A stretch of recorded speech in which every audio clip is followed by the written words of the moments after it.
Se poser sur un câble sous tension d'une ligne de tramway n'est dangereux que pour les abeilles. Les passants n'ont pas vraiment de raison de s'inquiéter.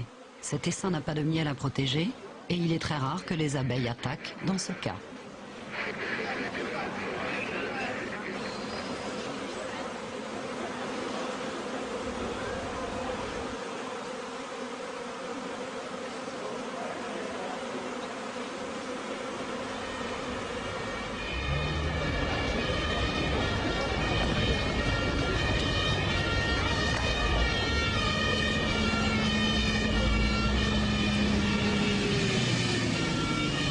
Les pompiers viennent à leur secours.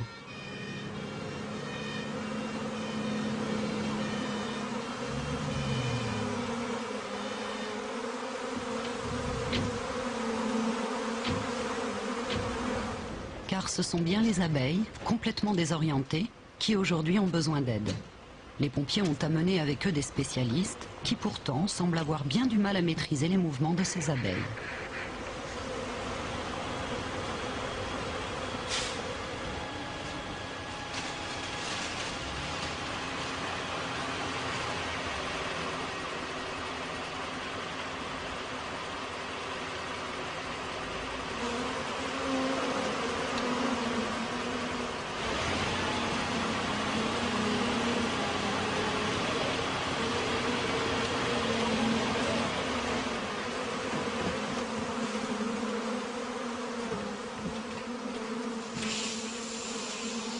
Les pompiers finissent par utiliser les tuyaux d'incendie.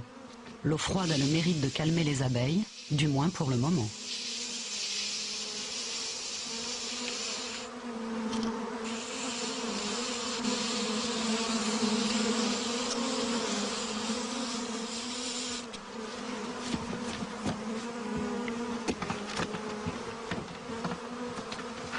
Au début, les abeilles n'opposent aucune résistance quand, sans ménagement, les pompiers entreprennent de les transvaser dans une boîte.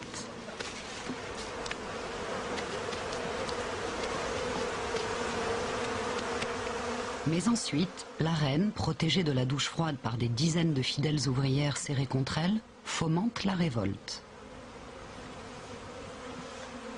L'essaim, entourant sa reine, s'échappe de la boîte et poursuit son voyage vers une destination inconnue.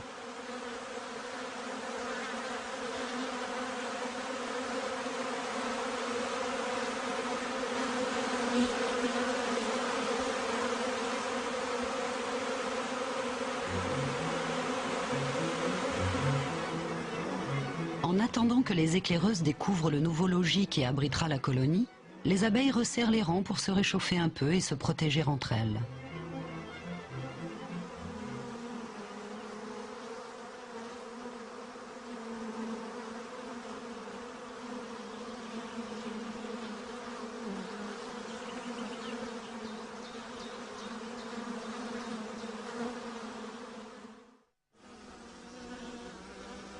La colonie de la vieille reine n'a pas tous ces soucis.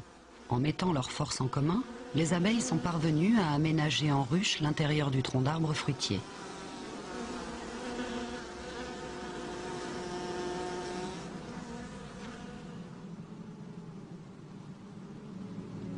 Cellule après cellule, rangée après rangée, elles ont abouti à la construction des rayons de cire de la ruche.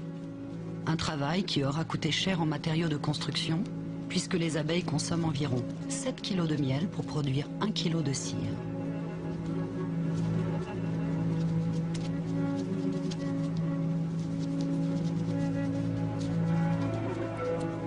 Si les abeilles mettent autant de ferveur à construire leur ruche, c'est parce qu'elles savent que plus il y aura de cellules, plus il y aura d'abeilles à naître. Et c'est la génération d'ouvrières à venir qui permettra d'assurer la pérennité de la colonie qui a élu domicile au sein de l'arbre fruitier. Les abeilles de la première ruche partagent les mêmes préoccupations. Mais là, l'avenir de la colonie dépend entièrement de la reine. La jeune reine encore vierge est à la veille de son premier vol nuptial. Le moment est capital et rempli d'incertitudes. Elle doit rejoindre, à un moment très précis, la horde de faux bourdons qui l'attend dans le ciel.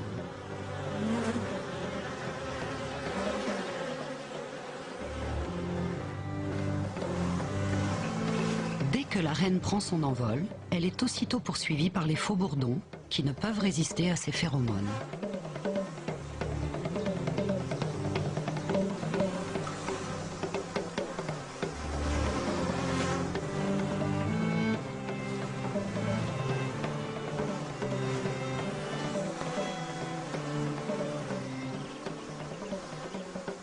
Une fois sa mission accomplie, le faux bourdon retombe au sol, le bas-ventre déchiré. La reine rentre aussitôt à la ruche.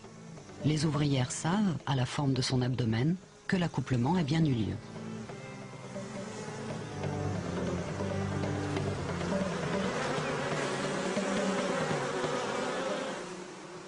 Elle effectuera encore quelques vols nuptiaux au cours des jours suivants, le temps de contenir suffisamment de spermatozoïdes afin de lui permettre de féconder des œufs tout au long de sa vie. Les spermatozoïdes ont une durée de vie d'une demi-douzaine d'années. La reine peut alors se mettre à pondre. En assurant la relève, l'avenir de la colonie est désormais beaucoup moins incertain.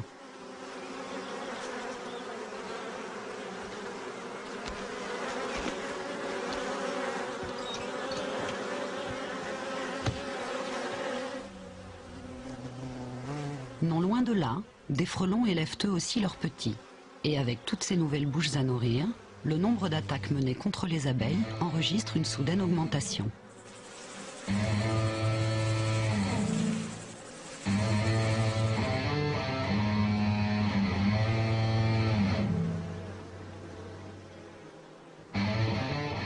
Les abeilles contre-attaquent, même si, seule, une abeille n'a aucune chance de s'en sortir face à un frelon.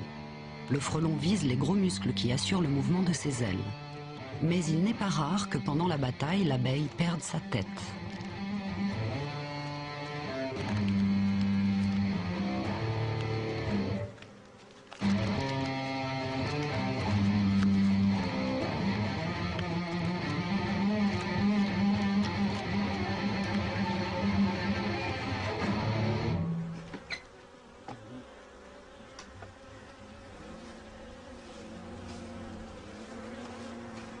Les frelons sont d'effrayants voisins qui terrorisent la colonie d'abeilles jusqu'à la fin de l'été.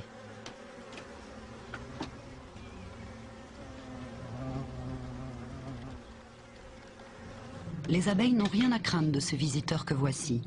L'apiculteur est simplement venu, en quelque sorte, présenter ses hommages à la nouvelle reine.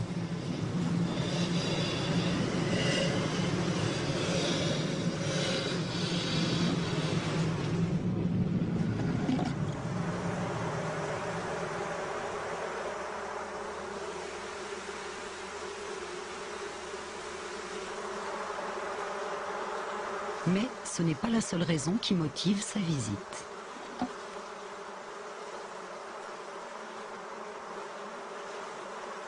Une reine fécondée a beaucoup de valeur aux yeux de l'apiculteur. Et pour qu'il n'y ait aucun doute sur son droit de propriété, il y appose sa marque.